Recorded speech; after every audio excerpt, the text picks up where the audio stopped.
नमस्कार दोस्तों, स्वागत है आपका मन की पत्रिका के एक और नए पन्ने पर। कभी कभी जिन लोगों को हम अपने घर में सबसे कम अहमियत देते हैं, वक्त गुजरने के बाद वही लोग हमारी जिंदगी की सबसे बड़ी जरूरत बन जाते हैं। आज की कहानी भी एक ऐसे ही परिवार की है, जहां एक बहू सालों तक सबकी सेवा करती रही, लेकिन घर वालों ने उसे कभी अपने परिवार का हिस्सा समझा ही नहीं। कानपुर के एक पुराने मोहल्ले में शांति देवी का 2 मंजिला मकान था।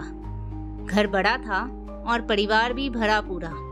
शांति देवी अपने पति राम प्रसाद, 2 बेटों अजय और विजय और छोटी बेटी नीलम के साथ रहती थी।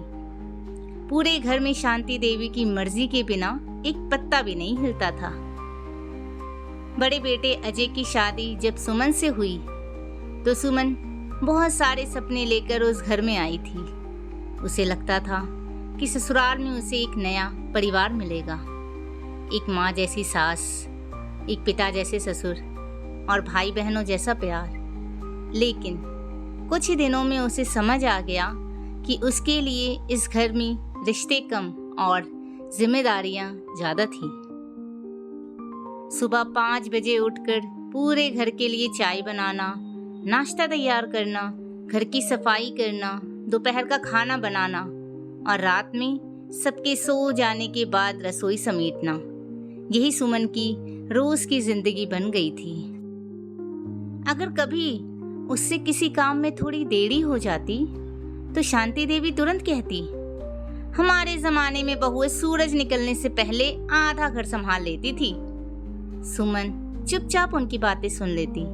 उसे लगता था कि शायद कुछ समय बाद सबका व्यवहार बदल जाएगा। लेकिन समय गुजरता गया और सुमन की जिम्मेदारियां कम होने की जगह बढ़ती चली गई। घर में मेहमान आते तो खाना सुमन बनाती, कोई बीमार पड़ता तो रात भर सुमन जागती। लेकिन जब कभी उसकी तबीयत खराब होती तो शांति देवी कहती, बहू को आराम की आदत पड़ जाए तो घर कौन संभालेगा। अजय सब कुछ देखता था, लेकिन कभी अपनी माँ के सामने कुछ नहीं कहता। रात में जब सुमन अकेली रोती तो वो बस इतना कहता, माँ का स्वभाव ऐसा ही है, तुम उनकी बातों को दिल पर मत लिया करो। सुमन सोचती, जिस इंसान के लिए उसने अपना घर छोड़ा, अगर वही उसके लिए आवाज नहीं उठा सकता तो वो शिकायत करे भी तो किससे। कुछ साल बाद छोटे बेटे विजय की शादी हो गई। विजय की पत्नी कविता एक बड़े और संपन्न परिवार से आई थी। वह पढ़ी लिखी थी और शादी के पहले दिन से ही उसने साफ कह दिया, मुझसे घर का सारा काम करने की उम्मीद मत रखिएगा। हैरानी की बात यह थी कि शांति देवी ने कविता से कभी वैसा काम नहीं करवाए जैसा सुमन से करवाती थी।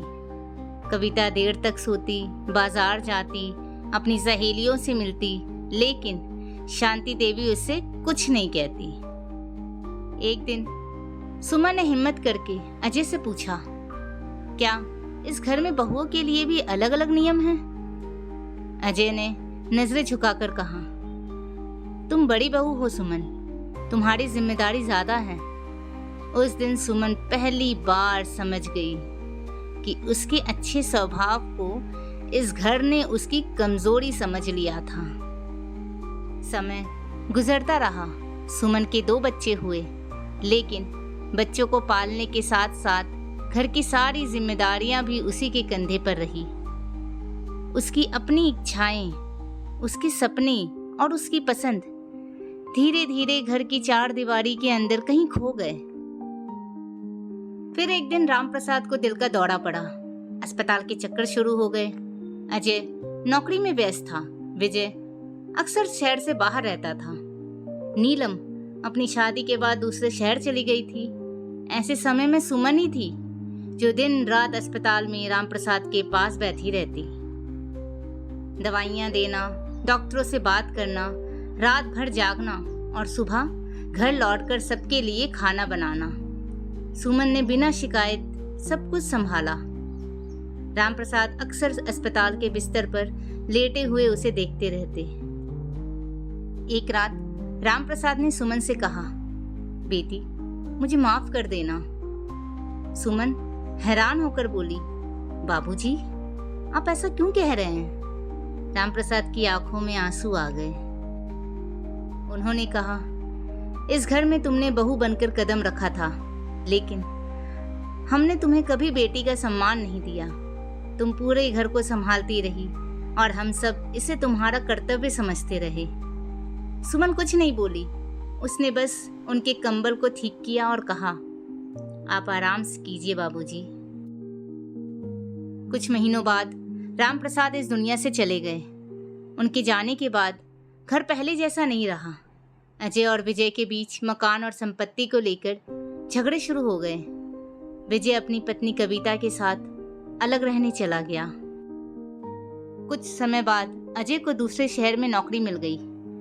उसने सुमन से कहा, हमें बच्चों के भविष्य के लिए शहर जाना होगा। सुमन ने पूछा, और माँ?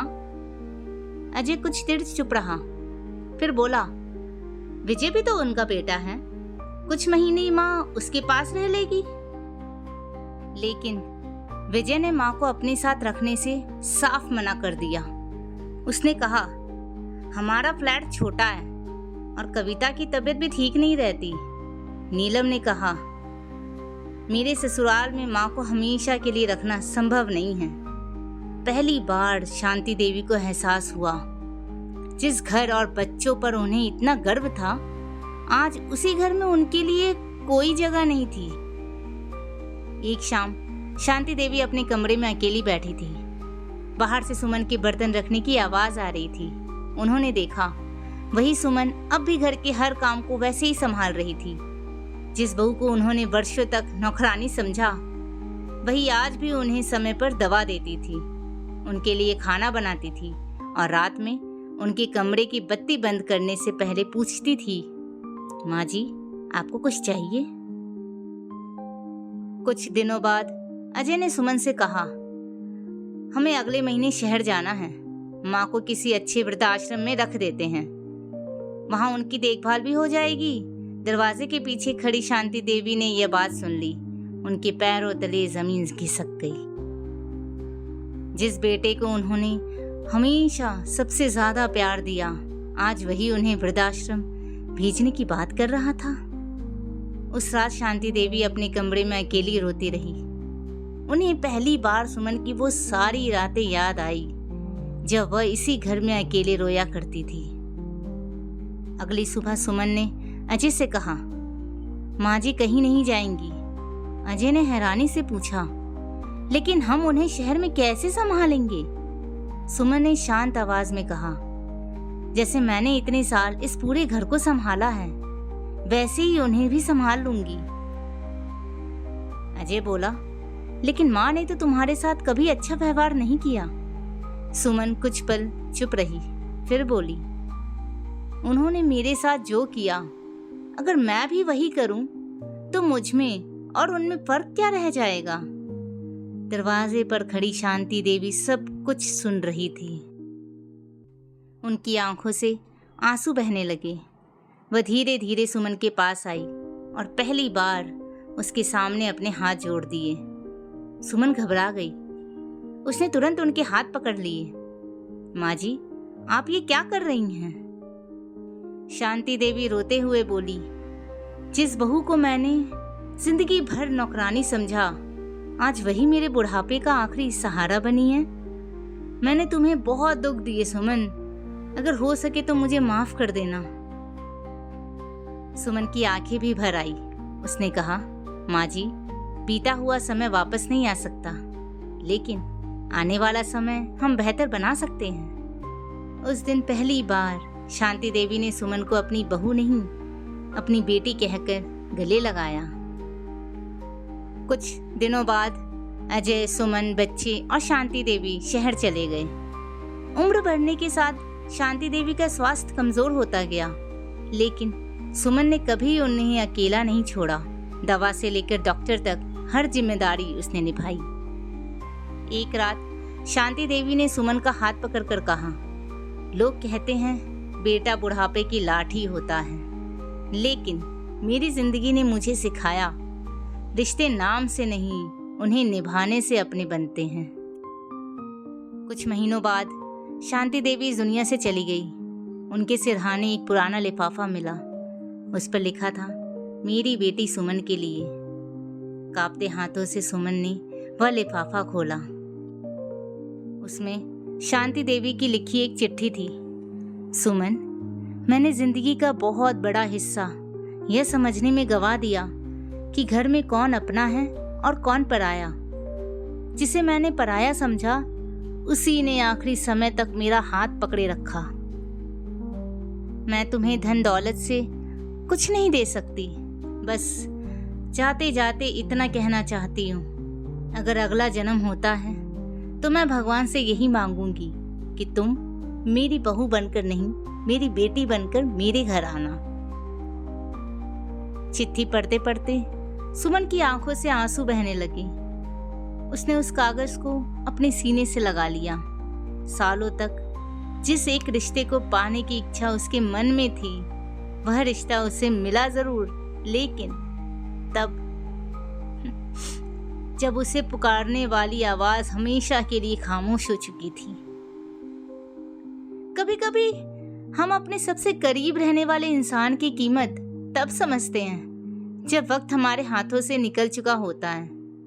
रिश्ते अधिकार से नहीं, सम्मान, अपनापन और उन्हें निभाने से मजबूत होते हैं। इसीलिए अपने घर में मौजूद उन लोगों की कद्र जरूर कीजिए जो बिना किसी उम्मीद के हर मुश्किल समय में आपके साथ खड़े रहते हैं।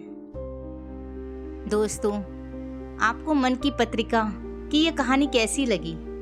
क्या सुमन ने शांति देवी को अपने साथ रखकर सही फैसला किया? अपने विचार हमारे साथ जरूर साझा करें। धन्यवाद।